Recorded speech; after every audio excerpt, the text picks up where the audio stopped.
बिन तेरे जिंदगी अधूरी है। हेलो फ्रेंड्स, कैसे हैं? आपका स्वागत है एबीएल 29 पे। आज मैं आपको वो चीज बताने जा रहा हूं जिससे लोग बार बार घबराते हैं। कैसे घबराते हैं ये आगे देखिएगा, लेकिन इससे पहले मैं ये कहना चाहूंगा दोस्त कि जो मैं टॉपिक बतलाने जा रहा हूं वह टॉपिक छठा, सातवां, आठवां, नवां, 10वां, ये जो है क्लास वाइज के लिए भी इम्पोर्टेंट है और साथ ही साथ कंपटीशन वाले बच्चे के लिए तो कहना ही नहीं है, क्योंकि इसमें जो मैं बतलाऊंगा उस एप्लीकेशन का किस क्वेश्चन में कहां पर मैं यूज करूं इसके बारे में जानिएगा। ऐसे आप स्टेटमेंट जानते होंगे, थ्योरम जानते होंगे, जानते होंगे, लेकिन उस एप्लीकेशन का यूज कैसे करना है इसके बारे में आज बेहतर से जान जाइएगा, ये मेरा वादा है।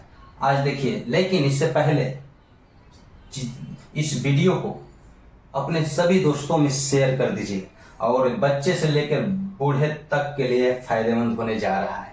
वह आपको लिखा हुआ नजर आ रहा होगा, सर्वांग समता एंड समरूपता, कॉन्ग्रुएंसी एंड सिमिलरिटी।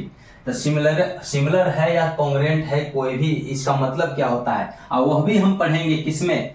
ट्रायंगल में।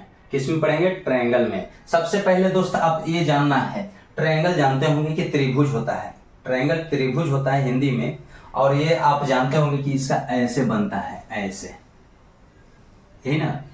लेकिन जानने से नहीं, ये बनता कैसे है, इसलिए इसमें बहुत सारे चीज है, लेकिन मैं इस पे ज्यादा फोकस करूंगा। अगर आप कमेंट में लिखकर बताइएगा कि सर इस त्रिभुज के बारे में शुरू से लेकर जितने भी जो भी है कि त्रिभुज कैसे बना, किस पॉइंट से बना, कौन सी पॉइंट मिलने से त्रिभुज का निर्माण होता है, त्रिभुज में माध्यिकाएं, मीडियंस जिसको बोलते हैं, शीर्ष लंब, अग्र बग्र, बहुत अंत बिंदु, परिकेंद्र, परिवृत्त, मैंने सब चीज बतलाएंगे। लेकिन कमेंट में आप लिखिए, क्योंकि मैं जिस टॉपिक को लेके आया हूँ वह ये है। इसके बारे में आप जानते होंगे कि ये सब जो है ना एग्जाम्स है या वो थ्योरम है, लेकिन ये थ्योरम को कैसे हम एप्लीकेशन, थ्योरम मतलब इस एप्लीकेशन को हम कैसे प्रश्न में ऐड करके कहां पे यूज करके मैं मैथ को सॉल्व करूंगा। ये अक्सर बार बार सभी कंपटीशन के एग्जामिनेशन के व्यू से इंपॉर्टेंट है। Introduction of triangle, classification of triangle, concept of congruency, congruent triangles और criteria for congruence of two triangles. Criteria तो आप देखिए, ये सब के बारे में तो मैं उतना नहीं बताऊंगा, हम कॉन्ग्रुएंसी पे चलूंगा और सिमिलरिटी पे चलूंगा, समझे? तो आइए सबसे पहले आप ये जानिए कि त्रिभुज होता क्या है। तो त्रिभुज कोई भी जो ये लाइन आप जानते हैं, ऐसा नहीं कि कॉन्ग्रुएंस केवल ट्रायंगल ही होता है, दो लाइन भी कॉन्ग्रुएंट होगा। जैसे देखिए लाइन, लाइन का मतलब कोई सेगमेंट हम लेते हैं, इस सेगमेंट, तो इस सेगमेंट, एक चीज ध्यान दीजिए कि देखने में क्या है, इसकी लंबाई और इसकी लंबाई अगर बराबर हो जाती है, लंबाई अगर मेजरमेंट ऑफ लंबाई जो लेंथ जो है, लंबाई ये बराबर होती है, तो ये एक दूसरे को ओवरलैप कर जाएगा, तो इसको हम बोलेंगे कॉन्ग्रुएंट है। और कॉन्ग्रुएंट है तो सिमिलर भी है। सभी आप जानिएगा, कॉन्ग्रुएंस का मतलब सर्वांगसम, सभी अंगों से समान। जब सभी अंगों से समान है तो समरूप तो ऐसे ही हो जाएगा, लेकिन समरूप होने पर सर्वांगसम होगा या नहीं, ये स्टेटमेंट बतलाएगा। चलिए आइए देखते हैं। सबसे पहले फर्स्ट ऑफ ऑल आप ये जानिए कि बिंदु कोलिनियर पॉइंट और non collinear point. Collinear point का मतलब क्या है? कोलिनियर पॉइंट को हम संरेख भी बोलते हैं, हिंदी में भी बोलूंगा, इंग्लिश में भी आप ध्यान दीजिए। इंग्लिश और हिंदी में कुछ रखा हुआ नहीं है, ये लैंग्वेज है, आदान प्रदान, एक दूसरे को समझने के लिए बनाया गया, समझे? मैथ में तो उतना ही समझ में आ जाएगा। तो संरेख और रैखिक, हिंदी में जैसे ही कहते हैं कोलिनियर पॉइंट बोलेंगे, लेकिन हिंदी कहेंगे रैखिक। रैखिक मतलब एक रेखा पे, जैसे हम एक बिंदु लिए हैं, तो ये बिंदु ना तो संरेख है ना कोलिनियर है, कुछ भी हम नहीं कर सकते इसको। यानी दो बिंदु या दो से अधिक बिंदु पर विचार करेंगे तो कोलिनियर होगा या नॉन कोलिनियर हम डिफाइन कर सकते हैं। जैसे मान लीजिए कि किसी प्लेन में, ये प्लेन है, इस प्लेन में हम टू बिंदु पर हम विचार किए, दो बिंदु है ना दोस्त, है? ये दो बिंदु से कितनी रेखा जाएगी? कहीं भी हम दो बिंदु लेंगे तो इसको ऐसे मिलाने वाला एक ही रेखा हो सकती है। ये दो बिंदु हम किसी भी तरह से लेंगे तो ऐसे, इसका मतलब दो बिंदु हमेशा, 2 points always be collinear point, दो बिंदु हमेशा कोलिनियर ही हो सकता है। दो बिंदु किसी प्लेन में हमेशा, एक ही प्लेन में, ये नहीं कि एक ले लिए नीचे और एक ले लिए जैसे न कहीं भी लो, दो बिंदु हम लेंगे किसी भी प्लेन में, वह हमेशा कॉलिनियर पॉइंट होता है। तो भैया कॉलिनियर क्या होता है? अरे भाई वैसा जो एक ही रेखा पे स्थित हो, जिसे एक रेखा ही गुजरती हो। देखिए एक रेखा गुजरेगी, एक ही लाइन सेगमेंट, ये दो बिंदु है। अब लेकिन इसमें तो बहुत सारा बिंदु है, एक रेखा में अनगिनत बिंदु है, अनगिनत बिंदु को मिला के हम रेखा बनाते हैं, तो इस सभी बिंदु संरेख कहलाएगा। लेकिन कहा जाता है कि दो बिंदु लेते हैं तभी संरेख बनेगा, और दो से अधिक लेंगे तो संरेख और असंरेख बनेगा।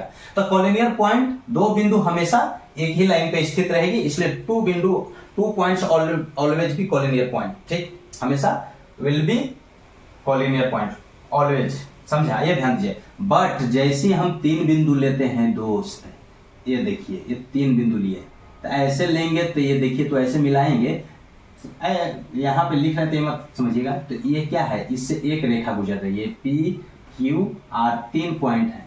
तो जब इस तरह के 3 या 4 5 8 10 जितने भी बिंदु लेंगे और उसको मिलाएंगे तो सिर्फ एक ही रेखा पर वो आ जाएगा, तो उस पॉइंट को हम कॉलिनियर पॉइंट बोलते हैं, संरेख बिंदु बोलते हैं, रैखिक बोलते हैं। बट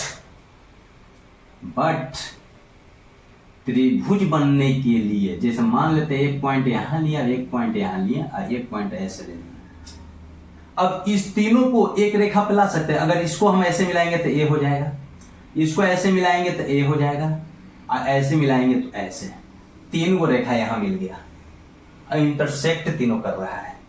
इंटरसेक्ट और बाइसेक्ट में भी फर्क है दोस्त, ये ध्यान दीजिएगा। बाइसेक्ट का मतलब होता है कटना, इंटरसेक्ट का भी मतलब होता है कटना। बाइसेक्ट का मतलब होता है कि समान भाग में काट देना, लेकिन इंटरसेक्ट कोई निश्चित नहीं कि बराबर भाग में काटेगा। अब बाइसेक्ट मतलब दो बराबर भाग में काटना। ठीक, तो दोनों कट ही है। तो यहां देखिए इंटरसेक्ट कर गया, यानी ये तीनों बिंदु क्या हुआ, कॉलिनियर नहीं हुआ, ये नॉन कॉलिनियर हुआ, जिसको हम बोलेंगे असंरेख बिंदु या अरैखिक बिंदु, जो एक ही रेखा पे स्थित नहीं है। इससे तो पता चल गया कि त्रिभुज बनने के लिए क्या, तीन पॉइंट चाहिए, और तीनों पॉइंट कैसा होना चाहिए, collinear point, non collinear point, असंरेख होना चाहिए, कॉलिनियर नहीं, असंरेख होना चाहिए। तीन, अगर किसी तल में तीन बिंदु से हमेशा एक त्रिभुज का निर्माण हुआ कि नहीं। अब तीन असंरेख बिंदु, ये जो हुआ नॉन कॉलिनियर पॉइंट जो हुआ, इससे सिर्फ एक वृत्त जाएगा, ये भी नियम है। खैर आ गए, एक वृत्त जाएगा, गुजरेगा, वृत्त बनाएंगे तो। अब बात है कि त्रिभुज, आप समझ गए कि त्रिभुज का निर्माण तीन असंरेख बिंदु से, ये एक बंद बहुभुज है। त्रिभुज एक ऐसी ज्योमेट्रिकल आकृति, बंदा आकृति है, बंद होना चाहिए ना कि तीन को भुजा ऐसे लेके ऐसे छोड़ दिया, ये खुला रहेगा तो नहीं, सब क्लोज फिगर में आना चाहिए। तो ये तीन असंरेख बिंदु से बना, और इस प्रकार हम त्रिभुज, जब कोई एक त्रिभुज पर विचार करते हैं दोस्त, तो एक चीज ध्यान दीजिएगा, मान लिए ए बी सी, जनरली सभी को यही लिखते हैं, तो इस त्रिभुज को लिख सकते हैं ए बी सी, सिंबल में इस तरह से इंडिकेट कर सकते हैं, या त्रिभुज बी ए सी, या त्रिभुज सी ए बी, या त्रिभुज ए सी बी, किसी भी तरह से ऐसे लिख सकते हैं, A B C A C A B, A C B A लिख सकते हैं। लेकिन जैसे ही हम कॉन्ग्रुएंट में जाएंगे ना, तो ये जो बदल के ऐसे लिख रहे हैं, तो तीनों एक ही त्रिभुज को बतला दे रहा है, लेकिन वहां पे गलत होगा।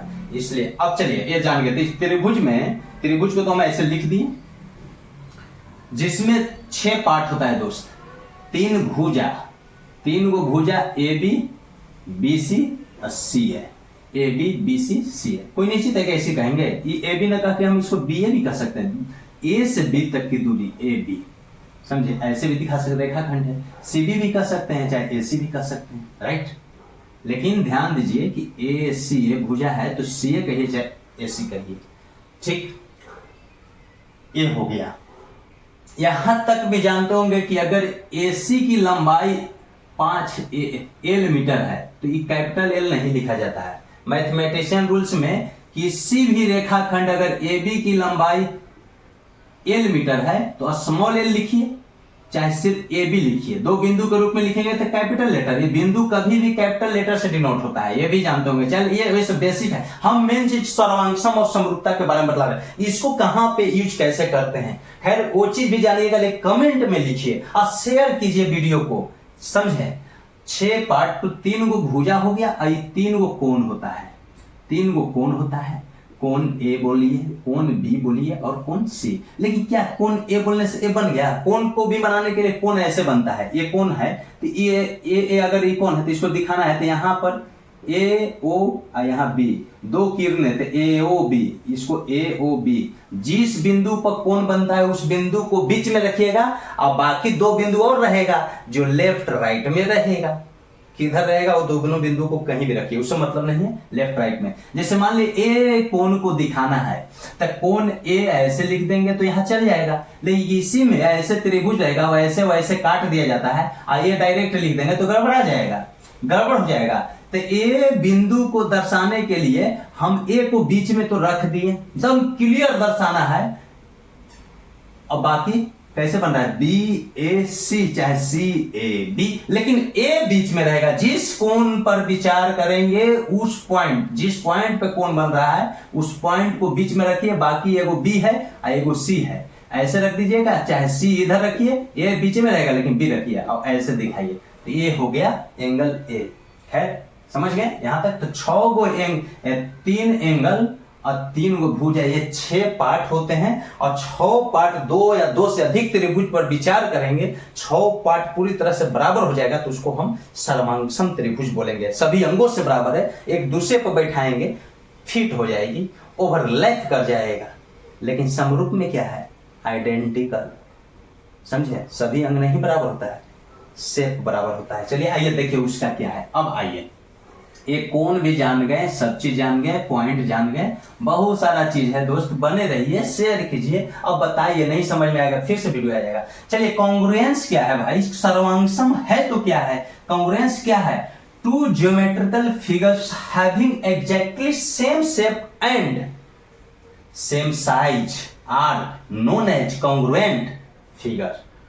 देखिए कहा जा रहा है यहाँ पे, देखिए हिंदी इंग्लिश डेफिनेशन से हमको मतलब नहीं है, हम लिख दिए हैं ताकि आप जान जाइए, जो क्लास वाइज पढ़ रहे हैं उसको लिखने के लिए आएगा। तो ऐसे ध्यान दीजिए कि 2 ज्योमेट्रिकल, केवल कॉन्ग्रुएंस बतला रहे, त्रिभुज पे भी नहीं है कि कॉन्ग्रुएंस फिगर कोई निश्चित नहीं कि त्रिभुज ही होगा, वृत्त भी हो सकता है, क्वाड्रिलेटरल भी हो सकता है, पॉइंट नहीं क्या बोलते हैं, एंगल भी हो सकता है, लाइन भी हो सकता है, कुछ भी हो सकता है। लेकिन हम कॉन्ग्रुएंस किसको बोलेंगे इस बात पर चर्चा कर रहे हैं। इसकी बात तो अलग आएगी, ये जो 6 कंडीशन देख रहे हैं अलग चीज है, समझे। लेकिन आइए यहां देखिए, 2 geometrical figures having exactly same shape and size, कह रहा है कि शेप आकार और आकृति, साइज और आकृति are known as congruent figure. अगर बराबर रहेगा 2 गो ऐसा फिगर तो उसको हम बोलेंगे कॉन्ग्रुएंस। दैट इज, अर्थात, दैट इज का मतलब अर्थात,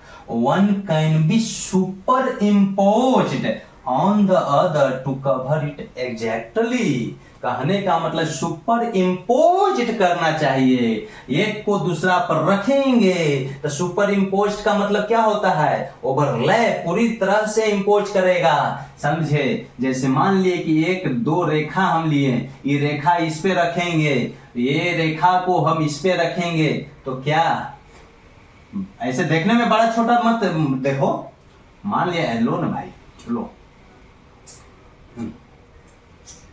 तो इसको अगर ये 5 मीटर है, ये भी 5 मीटर है, तब ना ये दोनों को एक दूसरे पर रखेंगे तो ओवरलैप, पूरी तरह से ओवरलैप करेगा, तो ये 2 रेखाखंड भी कॉन्ग्रुएंस है। एक को दूसरा पर रखें तो सुपर इम्पोज करना चाहिए, यानी ओवरलैप कर जाना चाहिए, पूरी तरह से उसको कवर करना चाहिए।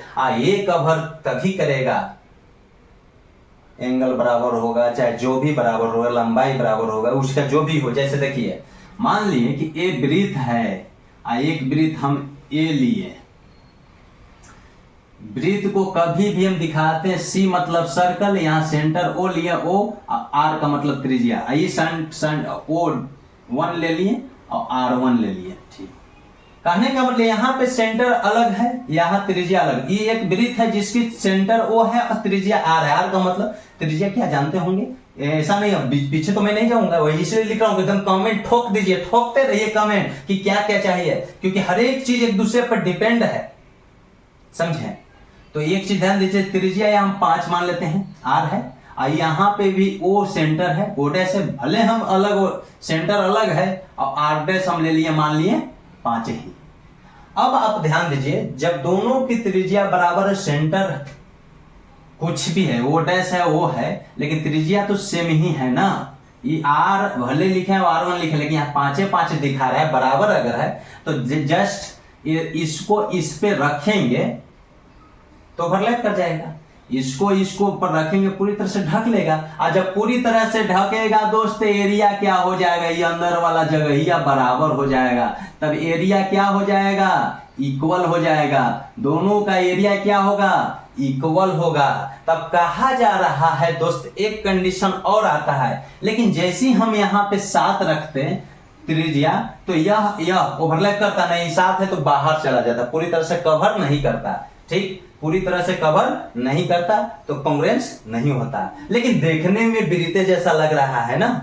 खैर चलिए देखिए, तो एरिया बराबर हो गया, तब जब कांग्रेंस हुआ, कांग्रेंस का साइन ये होता है दोस्त, कांग्रुएंट का साइन ये होता है, 2 लाइनियां ऐसे खींच देना और ऐसे कर देना, और समरूप का होता है, सिमिलर का ये होता है, सर्वांगसम का ये साइन होता है, सिमिलर का ये होता है। दोस्त ध्यान से देख लो, ऐसे ये केवल सिमिलर देखे में अच्छा, बताएंगे कैसे अच्छा लगता है, बहुत देखते हो लड़कियों को। चलिए यहां देख लो, तो ये कांग्रुएंस है जब आर सेम है, तो जब किसी भी 2 वृत्त में त्रिज्या अगर समान रहेगा तो उसका क्षेत्रफल, जब आप पाई आर स्क्वायर निकालिएगा तो आर सेम है, तो दोनों के लिए सेम आ जाएगा। लेकिन क्या 2 वृत्त सर्वांगसम है तब ना एरिया सेम आया, ताकि ओवरलैप कर गया। लेकिन क्या 2 ऐसे फिगर होंगे जिसकी एरिया समान है तो सर्वांगसम हो? गलत, मे बी और मे नॉट बी, हो भी सकता है, इट में भी, इट में नॉट भी, हो भी सकता है, नहीं भी। देखो कैसे, मैं बताता हूं, देखो, लेकिन पहले इसको आइए, ऐसे फिगर के लिए मैं बतलाया, आप ध्यान दीजिए। That is one can be superimpose on the other to cover it exactly, समझे। जब एक को दूसरा पर रखेंगे तो सुपर इम्पोज करना चाहिए, अदर को पूरी तरह से एग्जैक्टली कवर्ड कर देना चाहिए। हाँ, example 2 photograph of the same size. चलिए ठीक, अब आप ध्यान दीजिए दोस्त, एक चीज और चीज ध्यान देना है, हमारा तो शकल सूरत देख रहे हो ना, अरे इतना स्मार्ट दिख रहा हूं, देख लो सही से, दिख रहा है। मैं एक फोटो खिंचवा लिया, समझो खिंचा गया, दम कैच हो गया, मान ले कि फोटो ये हुआ है, यही बसंत जी हैं, ठीक। एक और फोटो खिंचवा लिया, अरे बहुत सारा फोटो खींच निकलवा लिया, और क्या, एक ही निगेटिव से चाहे अलग अलग भी जाके हम खिंचाएंगे, उससे मतलब नहीं, एकदम समझिए, एकदम ध्यान से समझिएगा, एक कांग्रुएंट और कांग्रुएंसी में आपको क्लियर हो जाएगा। ये फोटोया हम देख लीजिए बसंत जी को, ये फोटो देख लीजिए, ये भी फोटो देख लीजिए, ये तीनों फोटो, अब ये नहीं कि एक ऐसे सीधा खींचे थे अब एक ऐसे खिंचवा लिए, नहीं, सीधा ही होना चाहिए। इसलिए मैं बोला कि एक ही निगेटिव का होना चाहिए, समझे। एक ही निगेटिव का फोटो का मतलब क्या है, मेरा एक बार कच से फोटो ले लिया, जब निकालेंगे तब निकलेगा, चाहे कितना भी बड़ा साइज में, कितना भी छोटा साइज में, मीडियम लोअर जो भी साइज में निकालना निकल जाएगा।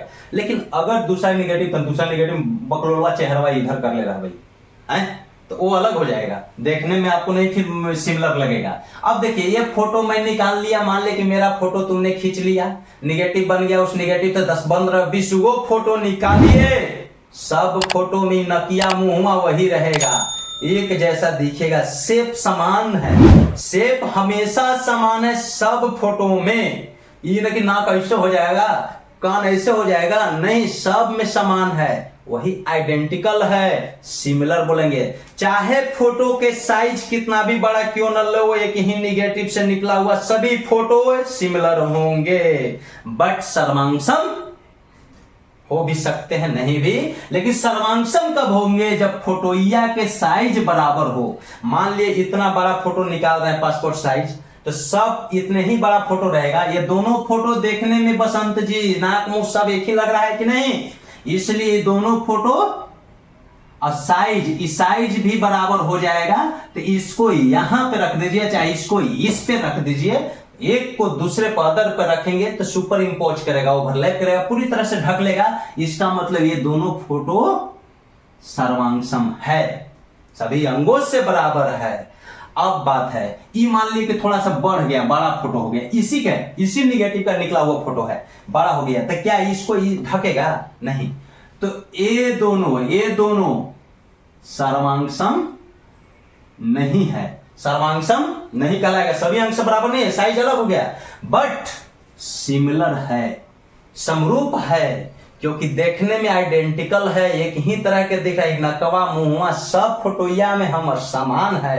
यही फर्क है दोस्त, यानी इस सर्वांगसम है, दोनों बराबर भी है तो सिमिलर भी है, लेकिन जब सिमिलर है साइज बराबर नहीं हुआ तो सर्वांगसम नहीं हुआ। इस प्रकार आप जिस तरह से जानते हैं कि सभी वर्ग आयत होता है, सभी घन घनाभ होता है, लेकिन सभी आयत वर्ग नहीं होता है, सभी घनाभ घन नहीं होता है, वही आयत वर्ग होगा जिसकी लंबाई और चौड़ाई दोनों बराबर हो, वही घनाभ जिसकी लंबाई चौड़ाई ऊंचाई तीनों बराबर हो, घन होगा। इस प्रकार हम कह सकते हैं कि सभी सर्वांगसम फिगर को हम सिमिलर बोल सकते हैं, बट सभी सिमिलर होने के बावजूद भी सर्वांगसम होगा कि नहीं कह सकते हैं, नहीं होते हैं। देख लीजिए, साइज बढ़ गया लेकिन सिमिलर था कि नहीं, क्योंकि नाक मुंह सब में एक ही जैसा सब फोटो दिख रहा है, साइज बढ़ गया, एगो छोटा है, दोनों को रखेंगे,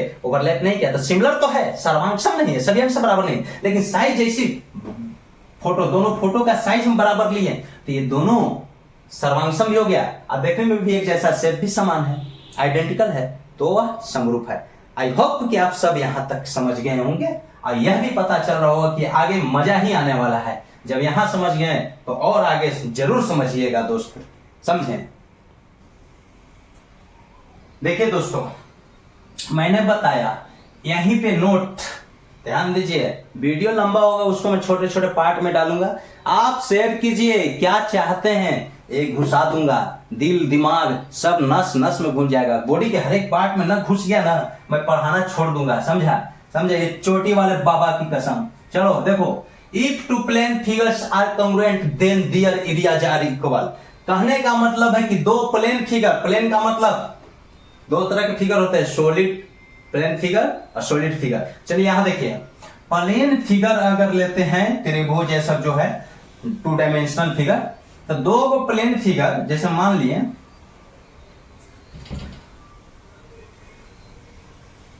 देखिए ये बर्गर ले लिए, ठीक,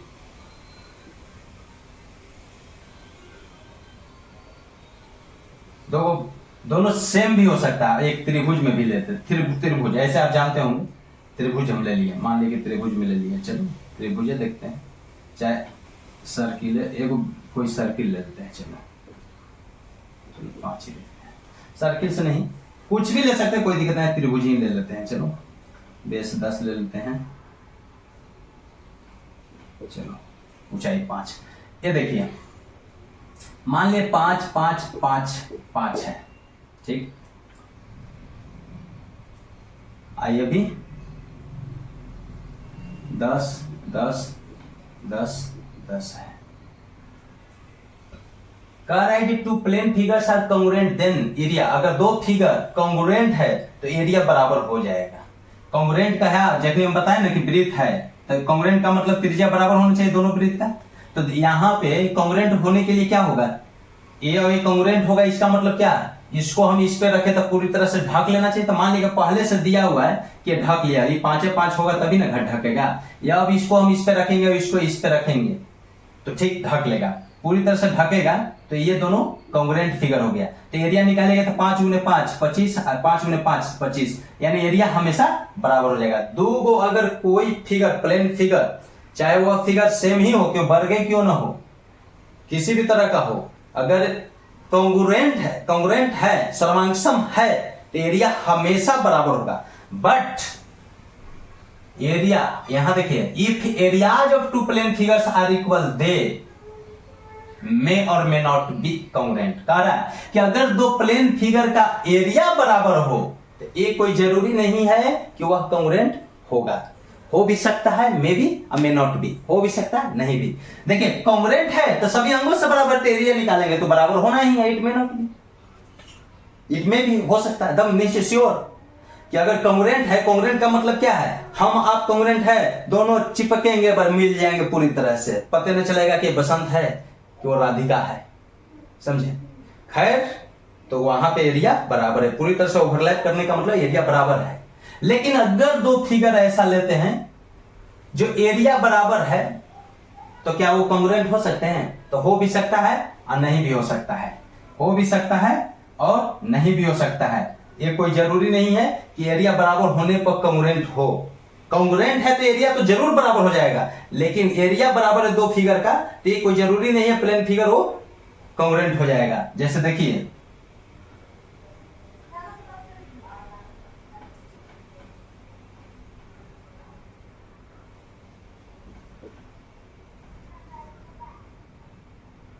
पच्चीस ये आया ना, ठीक, एरिया, इसको हम 10 रखते हैं तो हाफ गुने आधार गुने ऊंचाई 10 गुने 5 कितना होगा? 25 होगा। एरिया बराबर है कि नहीं? दो प्लेन फिगर है, ये चतुर्भुज है, ये त्रिभुज है, बराबर है कि नहीं? एरिया बराबर है कि नहीं? तो क्या कॉन्ग्रुएंट है? ये इसको ढक लेगा? देखने से ही पता चल रहा है त्रिभुज है, कैसे ढकेगा? नहीं ढकेगा। अब बात ये है कि सर कहिएगा सर ये तो अलग अलग फिगर ले ले तो मान ली कि हम समझ गए कि एरिया तो समान आ गया तो ये कोई जरूरी नहीं है बराबर हो जाएगा। चलिए सेम फिगर लेते हैं, ये त्रिभुजे लेते हैं, एक त्रिभुजे लेते हैं,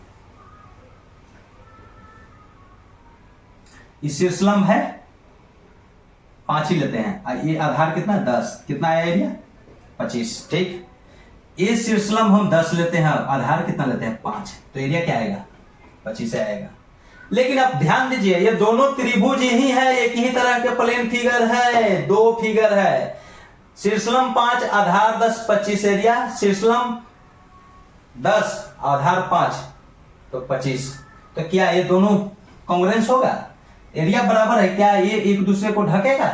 एक तरह के नहीं, भले एरिया बराबर है लेकिन जैसे शीर्षलंब उठल रहेगा ऐसे ढकेगा नहीं, कैसे घुमाओगे नहीं ढक पाएगा। दोस्त ये आधार 5 है, ये आधार 10 है, किसको कहां ले जाओगे? ये सोचोगे इसको बैठा ही नहीं पाओगे, नहीं ढक पाएगा। इसी प्रकार आप चतुर्भुज में भी चल सकते हैं। यही मैं कह रहा हूं कि एरिया समान होने पर ये कोई जरूरी नहीं है कि आकृति सर्वांगसम हो, बट सर्वांगसम कॉन्ग्रुएंट फिगर हमेशा एरिया में बराबर होता है, क्योंकि जब कॉन्ग्रुएंट है तो सभी अंग से बराबर है तो उसका जगह एरिया भी बराबर होगा।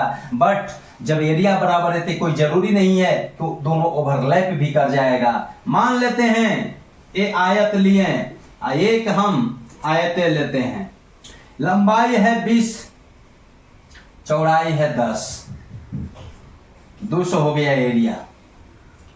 आइडेंटिकल है, देखने में लग रहा है ना, ठीक। अब ये देखिए इसका लंबाई हम 10 से लेते हैं, मान लिए एरिया समान करना है ना, हाँ 200 लाने के लिए मैं इसको 25 ले लेते हैं लंबाई और 4 ले लेते हैं, 8 ले लेते हैं चौड़ाई। 25 लंबाई लिए और 8 चौड़ाई लिए तो 25 गुने 8, 25 8 है 25 8 जा 200 होता है ना। गुना करने के लिए भी सिखाना होगा क्या? आ जाएगा सब टेबल आएगा, फास्ट कैलकुलेशन। चलिए 200 एरिया, इसका भी 200 ये दोनों फिगर को आप देख लीजिए भैया। आप कह रहे हैं ना पहले से ही दिया हुआ है कि एक आयत है, एक रेक्टेंगल है, जी लंबाई है 20 और 10 है चौड़ाई, एरिया 200 तो आप लंबाई गुने चौड़ाई निकाल ली है। दूसरा है 25 और 8 वाला तो 25 गुने 8। अरे भैया एरिया समान है, ये दोनों आयत क्या है कॉन्ग्रुएंट है, तो गलत। ये एरिया समान है लेकिन कॉन्ग्रुएंट नहीं है, क्योंकि लंबाई ये है, ये 25 है, ये 20 है, चौड़ाई 10 है, ओवरलैप नहीं करेगा, ओवरलैप नहीं करेगा। बताइए सेम डिफरेंट रहेगा तो अलग चीज है, लेकिन सेम में भी मैंने दिखा दिया कि एरिया समान आ रहा है उसके बावजूद भी कॉन्ग्रुएंट नहीं हो रहा है। आई होप कि आप सब समझ गए होंगे। अब आइए कॉन्ग्रुएंट ट्रायंगल में, अब आपको ले चलते हैं कॉन्ग्रुएंट ट्रायंगल्स आप सब जान गए कॉन्ग्रुएंट कैसे होता है, सिमिलर क्या है। लेकिन सभी कॉन्ग्रुएंट सिमिलर होगा, बट सिमिलर कॉन्ग्रुएंट हो भी सकता है, नहीं भी। इस कंडीशन में आप लिखा हुआ देख लीजिए, त्रिभुज ट्रायंगल है ना, ट्रायंगल में ये कंडीशन आप देखिए, एस एस एस है सास, ससुर यहां नहीं मिलेगा, सास तो बोल सकते हैं एस एस, ससुर यहां नहीं मिलेगा। आशा ए ए आस, आस है तभी तो, चलिए आशा आस सास और ट्रिपल एस यानी 555 बोलिए, R H S right hypotenuse side भैया, ई ए ए। आप यहाँ पे देखिए ये जो है ना 5 गो इस सर्वांगसम के लिए है, ये पांचों सर्वांगसम होगा तो समरूप भी हो जाएगा, ये तो आपको मालूम है। लेकिन कंडीशन अलग अलग है कि इसको हम कैसे डिफाइन करेंगे, समझे। S stand for sides, A angle, A stand for angle, H stand for right hypotenuse, right का मतलब 90 डिग्री समकोण त्रिभुज में लिया गया। देख भैया आपको एक चीज ध्यान दीजिएगा दोस्त, ये केवल आता है ओनली सिमिलर के लिए, सर्वांगसम नहीं। ए ए दो गो एंगल बराबर तो तीसरा तो अपने आप बराबर हो जाएगा, बताने की जरूरत नहीं है। जब एंगल समान है तो सामने की भुजा समान हो जाता है, ये भी मालूम है। आप ध्यान दीजिए, इसको मैं बारी बारी से बताऊंगा कि कैसे इस एप्लीकेशन का प्रयोग मैथ्स में करते हैं। लेकिन पहले आप जानिए कि होता क्या सब ट्रायंगल सर्वांगसम। सबसे पहले आप ध्यान दीजिए दोस्तों, एक त्रिभुज आपको दे दिया जाएगा, सर्वांगसम और समरूप होने की बात अलग है। कहेगा कि ये 3 3 6, बताइए कौन सा त्रिभुज है, कमेंट में जल्दी से बताइए, थोड़ा सा समय मैं दे रहा हूं। कैसा त्रिभुज है, दो भुजा बराबर है, क्या बोल दोगे, समद्विबाहु आइसोसेल्स ट्रायंगल्स, बट गलत। फर्स्ट ऑफ ऑल ये जानना है दोस्त, दिया हुआ रहे या नहीं, कि भाई ट्रायंगल बनेगा या नहीं। ट्रायंगल के इनइक्वालिटी भी होती है, असमिता होता है, जो बताता है कि 3 भुजा जो होती है वो तीनों भुजा का साइज कैसा होना चाहिए। 3 और 3 6 और ये 6 है, तो तीनों भुजा दिया, 2 को बराबर दिख रहा है, समद्विबाहु गलत हो जाएगा, तो त्रिभुज बनेगा ही नहीं। पहले त्रिभुज बनना चाहिए, पहले ट्रायंगल बनना चाहिए। 2 भुजा को जोड़िए, 3 और 3 6, तो तीसरा से क्या होना चाहिए, बड़ा होना चाहिए, या 2 भुजा को जो घटाइए तो तीसरा से छोटा होना चाहिए। लेकिन 3 बार चेक करना होगा। जैसे मान ले 4 5 यहाँ कोई 7 देगा, तो 4 और 5 जोड़ दिए 9, 7 से बड़ा, 7 और 5 जोड़े तो 4 से बड़ा, अब 4 और 7 जोड़े 7 4 11 तो 5 से बड़ा, 2 का योग तीसरा से बड़ा और 2 का अंतर तीसरा से छोटा, तभी त्रिभुज बनेगा, न तो ये त्रिभुज ही नहीं है, समद्विबाहु जवाब दे रहे हो, बाहर भैया। चलिए आगे, आप यह भी जान गए 6 भुजा। अब आपको देखना है कि ये सब का प्रयोग कैसे करते हैं। कॉन्ग्रुएंट ट्रायंगल्स, कॉन्ग्रुएंट और ट्रायंगल लिखेंगे तो गलत, एक त्रिभुज कोई कॉन्ग्रुएंट नहीं होता है। कॉन्ग्रुएंट का मतलब हम कंपेयर कर रहे हैं, 2-3 त्रिभुज दिया हो रहेगा तो 2 ट्रायंगल्स आप पढ़ रहे हैं। ये सब जो एप्लीकेशन है, जो थ्योरम है, जिसको हम थ्योरम बोलते हैं, वो परमे बोलते हैं, तो सबको जानता है कि परमे का स्टेटमेंट ये होता है। लेकिन उसे कब हम कैसे यूज करेंगे और मैथ्स को सोल्व करेंगे, वह एग्जाम में पूछा जाता है कंपटीशन के व्यू से, समझे। तो ये चीज आप यहाँ जब इस वीडियो को पूरी तरह से देख लीजिएगा दोस्त, इसके सीरीज को पूरी तरह से आप पकड़ लीजिएगा, पढ़ लीजिएगा, और लाइक चैनल को सब्सक्राइब, लाइक और बेल आइकन को दबा के जाइएगा, निश्चित है कि श्योर आपको समझ में आ जाएगा। ऐसे भी आपको समझ में आ ही रहा होगा। खैर ये मेरा कहना है, आपको एक लाइक और एक कमेंट करने से कुछ चला नहीं जाएगा, अच्छी चीज दे रहा हूँ। यहाँ पे लाइक नहीं करते हो, जब नचनिया बजनिया वाला रील्स देखते हो वहां मजा आता होगा। इतने लोग जो है ना आज फ्रस्ट्रेटेड हैं कि सब अनर्गल चीज देख रहे हैं यूट्यूब पर, समय बर्बाद कर रहे हैं, मोबाइल ले लेकर समय बर्बाद कर रहे हैं। चलो आइए यहाँ पे आइए, ट्रायंगल कॉन्ग्रुएंट कैसे होता है। 2 ट्रायंगल्स आर कॉन्ग्रुएंट, देखिए 2 त्रिभुज सर्वांगसम तभी होगा if and only if one of them can be made to superimpose to the other so as to cover it exactly। superimpose का मतलब होता है रखावट, वे टू, रखने का तरीका। जब एक त्रिभुज को दूसरे त्रिभुज पर हम रखेंगे, 2 ट्रायंगल यहाँ दिया गया है, ट्रायंगल ABC लिख दिए हैं, सब कोई ऐसी ABC लिखता है, AB कहाँ होगा उससे हमको मतलब नहीं, ABC एक त्रिभुज है, और एक त्रिभुज मैं मान लेता हूं DEF लेता हूं, DEF ऐसे लिखा हुआ देखते होंगे, ए के सामने डी, क्या ए के सामने कोई निश्चित है डी? सब जानिएगा मेन यही खेल है, ये सब कुछ नहीं दोस्त, सब एक ही थाली के चट्टे बट्टे हैं, सब एक ही तरह के हैं, बशर्ते प्रयोग आप जब जानिएगा पूरा बतला दूंगा ना तो लगेगा साला ये तो ऐसे ही हो गया। मास्टर साहब हम एक लाइक तो जरूर करके जाना चाहिए। सब एक ही थाली के चट्टे बट्टे हैं, जैसे आप 2 एंगल लीजिएगा तीसरा बराबर हो जाएगा। ये साइड और साइड भले बीच में एंगल है वो कह रहा है इंक्लूडेड एंगल, लेकिन भैया यह सब एक ही थाली बट्टे। कहने का तरीका अलग अलग है कि कोई भी कंडीशन से जाओगे वहीं पे पहुंचोगे। अब मान लिए हम पूछते हैं ये भगवान के वो भगवान के हैं, मकसद क्या है? सर मेरे को धन संपत्ति सुख समृद्धि सब दीजिएगा, बस इतना ही सबको। ये कभी नहीं कहता भगवान अपने पास भी रख लीजिएगा, सबको वही। आधा समय वही धर्म पर बर्बाद करके रह गया है, लोग लड़ जा रहे हैं, झगड़ जा रहे हैं। अरे लाइफ में आओ, रियल लाइफ में आओ, समझे? मैं ये नहीं कहता हूँ पूजा पाठ सब करना जरूरी है, पॉजिटिव एनर्जी लाने के लिए की जाती है। कोई निश्चित नहीं कि पूजा करेंगे तो भगवान मिल जाएगा, ऐसा रहता ना तो लोग माथा पटक पटक बहुत अच्छे पोस्ट पे रहते हैं। पढ़ रहे हो किस लिए पढ़ रहे हो? पैसे के लिए पढ़ रहे हो। आज बात हो गया मैंने शिक्षा के लिए पढ़ रहा हूँ। अरे भाई शिक्षा आएगा तभी पैसा आएगा, ये मानते हैं, लेकिन शिक्षित होने के लिए नहीं पढ़ रहे हो। पढ़ के नौकरी लेना मकसद है आपको, नौकरी लेकर पैसे लेना मकसद है, समझे? आइए, 2 त्रिभुज congruent होगा if and only if one of them can be made to superimpose on other as on so as to cover it exactly cover करे। अगर एक को दूसरा पर रखेंगे, एक को दूसरा पर रखेंगे तो सुपरिम्पोज वे टू रखने के तरीका ऐसा होना चाहिए, किसी भी तरह से हम रखें तो वह ओवरलैप पूरी तरह से ढक जाए। जब ढक जाएगा तो वो सर्वांगसम कहलाएगा। जब सर्वांगसम कहलाएगा यानी सभी अंग बराबर हो गया, नाक मुंह थोथुन सब बराबर हो गया। जब सब बराबर हो गया तो एरिया तो बराबर हो जाएगा, राइट? पेरीमीटर तो बराबर हो जाएगा, राइट? बट एरिया बराबर होने पर कांग्रुएंट हो ये कोई जरूरी नहीं है। लेकिन अब देखिए इसको हम लिखेंगे कैसे। 2 ट्रायंगल्स आर कांग्रुएंट, ये तो आप समझ गए कि एक को दूसरा पर रखेंगे तो सुपर इंपोज करना चाहिए, पूरी तरह से ढक लेना चाहिए, रखावट ऐसी हो, ठीक? तो एक त्रिभुज, इसको आप क्या लिखना चाहते हैं? मान लिया त्रिभुज ए बी सी हम लिख देते हैं। एक त्रिभुज, इसको ऊपर से चले तो इसको भी हम डी चलेंगे, डी ऐसे चले हैं, एंटी क्लॉकवाइज तो एंटी क्लॉकवाइज ही चलेंगे, डी ई एफ सब कोई ऐसी चलता है, लिखता है यही। लेकिन देखिए गड़बड़ कैसे होता है, हम बताएंगे, अभी घबराइए नहीं। एबीसी और डी एफ लिख दिए 2 त्रिभुज। ये 2 ट्रायंगल्स कांग्रुएंट तभी होगा if and only if one of them, उनमें से एक का sides and angles are equal to corresponding sides and angle to the other triangle. Corresponding का है भैया, लिख दिया। कॉरस्पॉन्डिंग का मतलब क्या होता है भाई?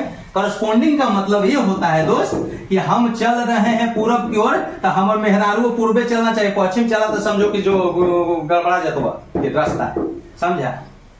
बोलिए क्या भैया? मैंने कहा कि 2 ट्रायंगल्स आर कांग्रुएंट, ये दोनों ट्रायंगल कांग्रुएंट होगा if and if one of them, एक का sides and angle are equals, माने साइड्स और एंगल दोनों इक्वल, 6 को पार्ट होता है, 6 पार्ट मिल गया ना, बराबर हो गया तो ओवरलैप कर जाएगा, कवर एग्जैक्टली कर जाएगा। तो one of them sides and angles are equal to the corresponding side, ये कॉरस्पॉन्डिंग ना लिखेगा तो गड़बड़ा जाएगा, corresponding sides and angles of the other triangle, तो वह कांग्रुएंट हो जाएगा। कॉरस्पॉन्डिंग का मतलब क्या होता है? कॉरस्पॉन्डिंग का मतलब होता है दोस्त कि अगर 2 मीटर हम ऊपर जा रहे हैं तो हमारा साथ एक 2 मीटर कोई ऊपर जाएगा, ये कॉरस्पॉन्डिंग जा रहा है। नीचे जा रहे थे नीचे, लेफ्ट जा रहे थे लेफ्ट, मतलब एक जाएगा कॉरस्पॉन्डिंग। लेकिन कॉरस्पॉन्डिंग नहीं लिखा था गलत, तो 2 ट्रायंगल्स को कॉरस्पॉन्डिंग ट्रायंगल में लेंगे तो 2 ट्रायंगल्स में corresponding sides and angles corresponding equal होना चाहिए। अब देखिए मान लें कि एबीसी और डीईएफ लिए, एक 2 त्रिभुज हम लिए, त्रिभुज एबीसी एंड त्रिभुज in a triangle ABC and triangle DEF में कोई लिखता है कि ए बी बराबर डी, ए बी डी के बराबर है, बी सी 2 लाइन दे रहे हैं, बी सी बराबर है ई एफ, बी सी बराबर है ई एफ, एंगल बराबर हो जाएगा किसी त्रिभुज के। मान लिए, एक मिनट देखो, ऐसे त्रिभुज है, ये 60 है, ये 70 है। आयुवाव त्रिभुज में हम दो को लेंगे 60 और 70। हाँ, लेकिन सब एक दूसरे पर डिपेंड रहता है तो बराबर हो जाएगा। देखिए तो ये 70 और 60 130 से कितना 50 180 ना होता है, तो ये अभी 50 है। जब एंगल बराबर हो गया तो उससे सामने का साइड भी बराबर होता है। किसी त्रिभुज में आप जानते हैं एंगल बराबर है तो सामने का साइड यानी सम्मुख, सामने वाला को बोलते हैं क्या, सम्मुख बोलते हैं। अपोजिट साइड्स तो अपोजिट एंगल, अपोजिट साइड्स बराबर। और ध्यान दीजिए तो जब दो ई तो तीसरा कौन बच गया, ई डी एफ। एसी लिखे चाहे सीए लिख सकते हैं, सीए ही लिखे, एसी भी लिख सकते हैं, एसी चाहे सीए एक ही बात है। तो डी एफ जब ये तीन गो पार्ट बराबर है तो इसी से निकलता है दोस्त, कहा गया है कि तीन गो ये भुजा भुजा बराबर लिख दिए तो ए बी जब बराबर है डी, तो अब लिखा हुआ देखते होंगे तो कोण ए बराबर क्या है जी, कोण डी, कोण ई कोण बी बराबर क्या है, कोण ई, और कोण सी बराबर क्या है, कोण ए। एकदम डायरेक्ट ऐसे देखते होंगे लिखा हुआ, जानते हैं क्यों, यहाँ सही हो जाएगा, बाकी जगह गलत होता है। जब इस एप्लीकेशन को हम यूज करते हैं मैथ में ना, वहां गलत होता है। देखिए अगर भुजा बराबर है तो भुजा के सामने का संगत लिया जाता है, संगत कोण भी बराबर होता है। तो ए बी के सामने ए बराबर होगा, ए बी के सामने ए बराबर, इसके बराबर ए गलत हो गया। ये तो है, ये बात सही है कि तीनों भुजा बराबर है, तीनों कोण बराबर है, सब पार्ट बराबर हो गया। तो हम लिख सकते हैं कि त्रिभुज ए बी सी, त्रिभुज डी ई एफ ये सर्वांगसम है। ये लिख सकते हैं कि ए बी सी और डी ई एफ सर्वांगसम है। लेकिन ए बी सी लिखेंगे तो ए पहले है तो डी पहले, बी बीच में तो ई बीच में, सी लास्ट में तो एफ लास्ट में, तभी सही रहेगा। अगर इसको हम ऐसे लिख देते हैं कि बी सी ए सर्वांगसम, सर्वांगसम बी पहले तो बी के बाद बी ई पहले आएगा, सी बीच में, एफ बीच में होगा, ए यानी डी लास्ट में, तब सही माना जाए। क्यों, संगत लिया जाता है, वह होता है CPCT, corresponding parts in congruent triangle and congruent triangle। corresponding part in congruent triangle में corresponding part बराबर होते हैं। तब देखिए ये ऐसे लिखा हुआ आप देखते होंगे दोस्त, लेकिन इसके सामने ये जो है ना, ये एरो साइन देखिए ए और डी लिखे गलत है। ए बी, जिस भुजा ए बी भुजा डी के बराबर है, ए बी भुजा अगर डी के बराबर है तो ए बी में कौन बिंदु नहीं बचा, त्रिभुज में तीनों को बिंदु होता है, सी नहीं बचा, यानी ए बी के सामने ये सी वाला जो एंगल है डी, ए बी संगत है डी ना, तो डी के सामने कौन है, एफ है, तो सी जो है एफ के संगत यानी सी बराबर एफ होगा। यानी ई वाला कंडीशन यहां पे जाना चाहिए था, सी बराबर एफ। अब समझ आए ना, यानी ए बी में सी नहीं है तो सी, या डी में कौन नहीं है, एफ। तीन को बिंदु में एक माइंड में रहेगा ना कि दो को लेंगे तीसरा सामने हो जाता है।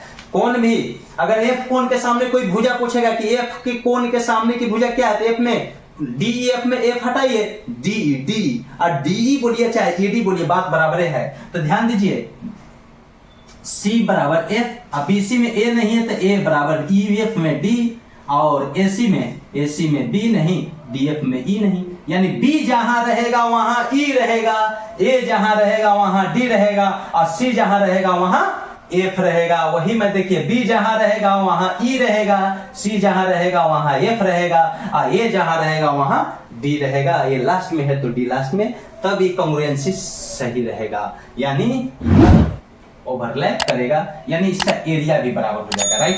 अब देखिए मैं एक चीज और इस पे मैं देता हूं पहले, ये तो आप जानिए CPCT से होता है, CPCT से सब चीज होता है, ये सब जानिएगा, सब एक ही थाली के चट्टे बट्टे हैं। हम पहले ही बोल चुका हूं कि जब आप जान गए कि भुजा बराबर है तो सामने का कोण बराबर होता है, कोण बराबर है तो सामने की भुजा बराबर होती है, उसको बोलते हैं कॉरेस्पॉन्डिंग पार्ट।